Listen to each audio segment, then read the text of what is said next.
Hello all! Mahabalipuram போன குட்டி vlog தான் இந்த வீடியோல பார்க்க போறோம்.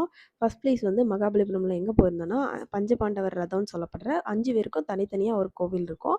அந்த பிளேஸ்க்கு தான் போயிருந்தோம். இங்க வந்து ஒவ்வொருத்தங்களுக்கும் ஒரு ஒரு பேர் எழுதி, அழகா ஒரு டெம்பிள் மாரி அழகா இருந்துச்சு. இதுல வந்து நகுலன் சகாதேவனுக்கு மட்டும் தனியா ஒரே இடத்துல இருக்கிற மாரி இருக்கும். மத்தபடி எல்லாத்துக்கும் தனித்தனி பேரோட கோவில் இருக்கும். தென் வந்து நெக்ஸ்ட் பிளேஸ் வந்து மகிஷாசூரமர்த்தினி அங்க தான் போயிருந்தோம். அந்த பிளேஸ்க்கு போறதுக்கு வந்து கொஞ்சம் மேல ஏறி போற மாரி, கொஞ்சம் ட்ரெக்கிங் போற மாரி இருந்துச்சு. ஆனா நல்லா இருந்துச்சு. இந்த வெயில் இல்லாத டைம் போனா ரொம்பவே சூப்பரா இருக்கும் பார்க்குறதுக்கு. அதுக்கு பக்கத்திலேயே வந்து லைட் ஹவுஸ் இருக்கும். இங்க பார்த்துட்டு அப்படியே பக்கத்துல லைட் ஹவுஸ் போற மாரி இருக்கும்.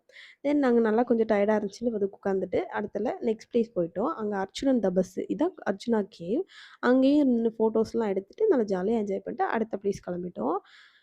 இது வந்து கிருஷ்ணா பட்டர் பால் போயிருந்தோம். அங்க வந்து ரொம்பவே நல்லா இருந்துச்சு. இப்போ வெண்ணெயோட சைஸ் வெண்ணெய் கையில எடுத்தா எப்படி இருக்குமோ, அது அப்படியே அந்த ஷேப்லயே இருந்துச்சு அந்த கல்லு. ஆனா, அந்த கல்லுக்கு நெறையவே ஹிஸ்ட்ரி இருக்கறதா சொல்லப்படுது. அப்புறம் வந்து நெக்ஸ்ட் வந்து ஷோர் டெம்பிள் போறதுக்காக தான் சின்ன வாக் பண்ணி அங்க போயிட்டுருந்தோம். அங்க வாக்கிங் பிளேஸு அந்த இடம் எல்லாமே ரொம்ப நீட்டா, அழகா இருந்துச்சு. ஷோர் டெம்பிள் போறதுக்கு முன்னாடி அந்த புல்வெளிலலாம் உட்காந்து ஜாலியா விளையாண்டுட்டு, அப்புறம் தான் நாங்க கொஞ்சம் உள்ள போனோம். ரொம்ப லேட்டா போயினா உள்ள விட மாட்டாங்க. அங்க வந்து சிவன், பார்வதி, முருகன், பிள்ளையார்லாம் இருக்கிற மாரி அழகா இருந்துச்சு. உள்ளேயும் பார்த்துட்டு வெளிய நின்னு ஃபோட்டோஸ்லாம் எடுத்துட்டு, அப்படியே என்ஜாய் பண்ணிட்டு கெளம்பிட்டோம். சரின்னு புல்வெளியில வந்து உட்காந்து கொஞ்ச நேரம் விளையாண்டுட்டு ரொம்ப ரெஸ்ட் எடுத்த மாரி போயிட்டு ஏன்னா சாட்டர்டே, சண்டேஸ் வந்தா மட்டும் தான் வெளிய போறது. ஸோ எப்படி ஏதாச்சும் வந்தா தான் கொஞ்சம் ரிலாக்ஸிங்கா இருக்கும். எப்பவும் வீட்டுக்குள்ளே இருந்தா நல்லாவே இருக்காது. அதனால இப்படி வெளிய போயிடுவோம்.